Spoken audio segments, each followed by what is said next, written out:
साथीहरु इसिओले ल्याएको नयाँ फिचर सेक्युर्ड फन्ड ट्रान्सफर, जस मार्फत तपाईले सहिलेसँग आफ्नो इसिओबाट अर्को कुनै पनि विक्रेतालाई फन्ड ट्रान्सफर गर्न सक्नुहुन्छ, पैसा पठाउन सक्नुहुन्छ र त्यो अवस्थासम्म त्यसलाई पेन्डिङ गर्न सक्नुहुन्छ जबसम्म तपाईको कुनै पनि अर्डर गरेको सामान अथवा त्यसलाई रिलिज नगरेसम्म त्यो रकम पेन्डिङमा रहन्छ।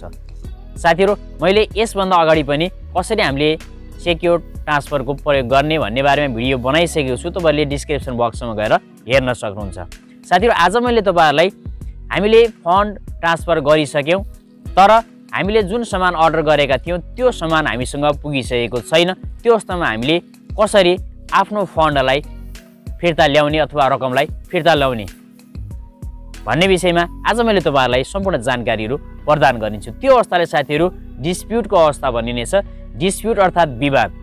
यदि तपाईले पठाएको पैसाको सामानहरु तपाईसँग आइसकेको छैन, डेलिभरी भएन भने त्यो अवस्थामा तपाईले त्यहाँ रहेको एउटा अप्सन कम्प्लेनको माध्यमबाट सहिलेसँग आफ्नो रकमलाई फिर्ता ल्याउन सक्नुहुन्छ। तर साथीहरु हामीले सोचे जति सहिलो पनि छैन, किनभने त्यो अप्सन रकम पाउने व्यक्ति र हामी पठाउने व्यक्ति दुईटैलाई त्यो अप्सन आइरहेको हुन्छ। उसले पनि आफ्नो रकम दाबी गर्न सक्छ कम्प्लेनको माध्यमबाट र हामीले पनि आफ्नो सामान अथवा अर्डर गरेको सामान हामीलाई प्राप्त भएको छैन भने हामीले पनि त्यो रकमलाई दाबी गर्न सक्छौं कम्प्लेनको माध्यमबाट। साथीहरु आज मैले तपाईहरुलाई इसिओको अफिसियल वेबसाइटबाट नै यी सम्पूर्ण कुराहरु क्लियर गर्नेछु। blog.isewa.com.np इसिओको अफिसियल वेबसाइटमा ब्लग वेबसाइटमा रहेको छु, जसमा यहाँनिर तपाईले देख्न सक्नुहुन्छ transfer fund without any worries from secured transfer. साथै तपाईले पनि थाहा पाइसक्नु भयो कि सेक्युर्ड ट्रान्सफर के हो र यो कसरी गर्न सकिन्छ भन्ने बारेमा मैले यो भन्दा अगाडि नै भिडियो बनाएको छु, तल डिस्क्रिप्सन बक्समा गएर हेर्न सक्नुहुन्छ। साथीहरु आज मैले तपाईहरुलाई हामीले जब सेक्युर्ड ट्रान्सफरबाट चाहिँ फन्ड पठाउँछौं र फन्ड पठाइसकेपछि त्यहाँ तपाईको पेन्डिङमा रहन्छ रकम र तपाईले पुनः त्यसलाई रिलिज गर्नुपर्ने हुन्छ। रिलिज गर्नका लागि तपाईहरुले पेन्डिङ भन्ने अप्सन जो रहेको हुन्छ त्यो अप्सनलाई एक्टिभ गर्दै यहाँनिर वार्निङ देखाउनेछ इनेबल सेक्युर्ड ट्रान्सफर। त्यसपछि यसले टर्म्स एन्ड कन्डिसनहरुलाई एग्री भन्ने छ, किनभने हामीले केही सेक्युर्ड ट्रान्सफर गर्दा शुल्क लाग्नेछ। साथीहरु रु 5 शुल्क लिइरहेको हुनेछ, 1000 सम्मकोमा 1000 भन्दा माथि मात्र हामीले यसबाट ट्रान्सफर गर्न सक्छौं। अब साथीहरु यो गरिसकेपछि तपाईको यहाँनिर कन्फर्म भन्ने अप्सन आउनेछ सेक्युर्ड ट्रान्सफरका लागि र यहाँ पेन्डिङको अवस्था रहनेछ। पेन्डिङको अवस्थामा रहेको अवस्थामा तपाईहरुले यहाँनिरबाट के हुन्छ भने जसलाई पठाउनु भएको छ त्यो रकम उताबाट रिक्वेस्ट गर्ने एउटा अप्सन देखिनेछ, उता पनि एउटा नोटिफिकेसन जानेछ।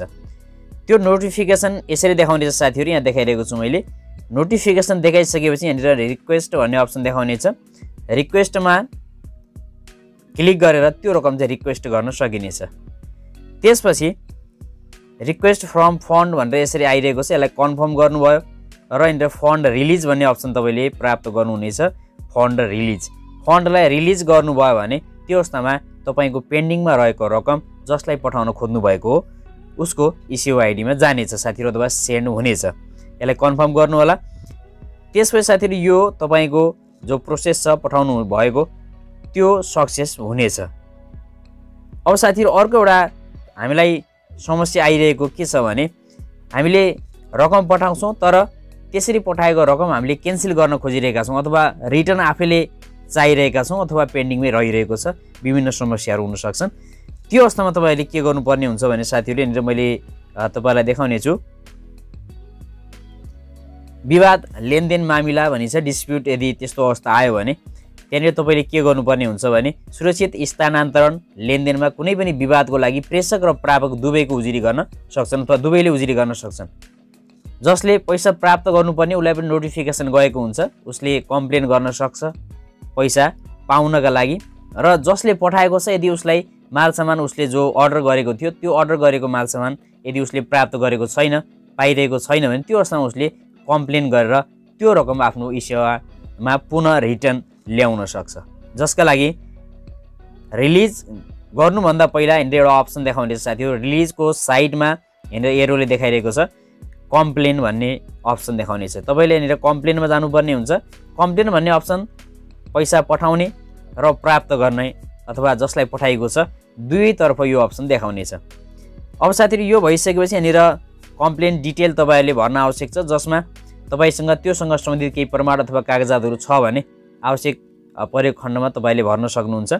जसमा यहाँ दिएको छ सिलेक्ट कम्प्लेन भनिएको छ। यहाँनिर कम्प्लेन टाइप के को लागि तपाईले त्यो रकम तिर्नु भएको थियो त्यसलाई यहाँनिर सिलेक्ट गर्नुपर्ने हुन्छ र तल कम्प्लेन रिमार्क्स भनिएको छ। तपाईले के भएर त्यो जो पठाएको रकम छ त्यो रिटर्न खोज्नु भएको छ, मालसामान आएन अथवा तपाईले कुन उद्देश्यले पठाउनु भएको थियो र त्यो उद्देश्य पूरा भएन, त्यो यहाँनिर कम्प्लेनमा राख्नु होला साथीहरु।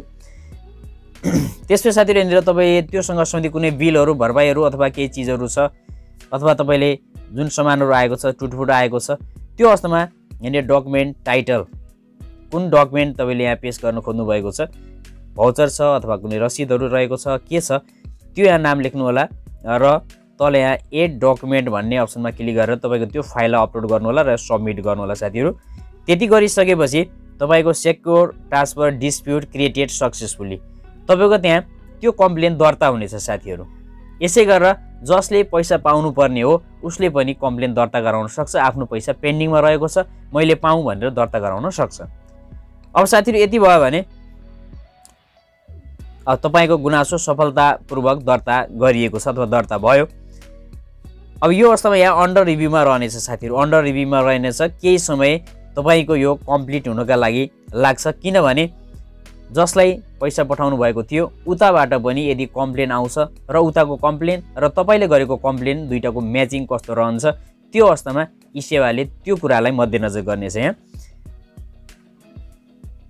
त्यो गरिसकेपछि साथीहरु यो केही समय यहाँनिर डिस्प्युटको अवस्थामा रहनेछ, विवादास्पद अवस्थामा रहनेछ र विवाद समाधान गर्न यस चरणमा प्रशासनिक कार्य आवश्यक छ। लेनदेन समीक्षाको स्थितिमा प्रापकले कुनै कारबाही गर्न सक्दैनन् अथवा प्रेषक वा प्रापकले कुनै पनि कारबाही गर्न सक्दैनन्, किनभने पठाउनेले पठाइसकेको छ पछि कम्प्लेन गरेको छ र पाउनुपर्नेले पनि आइसकेको छैन, त्यो अन्डर रिभ्यूमै छ, उसले पनि कम्प्लेन गरिरहेको अवस्था छ भने यो अवस्थामा सूचना प्रेषक र प्राप्तकर्ता दुवैलाई पठाइनेछ, दुईटालाई सूचना जानेछ। उजुरी दर्ता भएपछि प्रेषक र प्रापक दुवैले सूचना प्राप्त गर्नेछ अथवा नोटिफिकेसन जानेछ।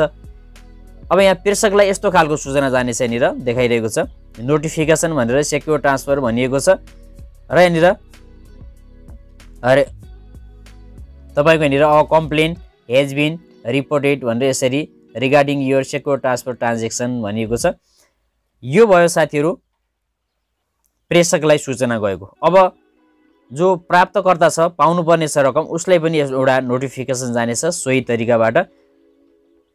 A complaint has been reported regarding your secure transfer transaction भनेको छ our representative will look and get back to you भनिएको छ, यसै जानेछ। अब यो सेवाले गुनासोको विश्लेषण गरी सही पक्षलाई रकम फिर्ता वा रिलिज गर्न र समस्या समाधान गर्न मद्दत गर्नेछ। त्यो कम्प्लेन हेरिसकेपछि त्यो रकम कसले पाउनु पर्ने हो त्यो अवस्थामा हेरिसकेपछि बल्ल ई सेवाले त्यो रकमलाई रिलिज गर्नेछ साथीहरु। रिटर्न पनि आउन सक्छ अथवा जसलाई पठाएको छौं त्योतिर पनि जान सक्छ।